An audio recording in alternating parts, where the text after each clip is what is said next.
The location is so perfect. It's staggeringly beautiful countryside.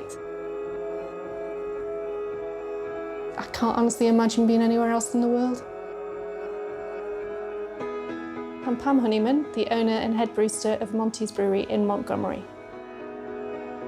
I love cooking, I love food, I love flavours.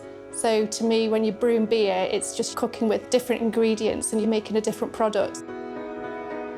When we first set it up, the premise was simple beers done to perfection, and we've just continued with that being our sort of focus. We just want to make good quality beer that people want a second pint of. Sunshine's my best seller in cask and bottle, and it's still the one that's closest to my heart. That has to be my favourite just because it got me into all this in the first place, really. One of my favourite other beers though would be Dark Secret. It's a gluten-free, vegan-friendly oatmeal stout that tastes scrummy.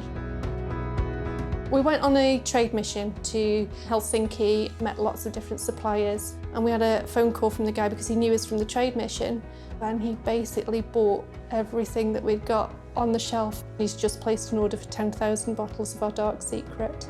So I think we've created a beer that they enjoy.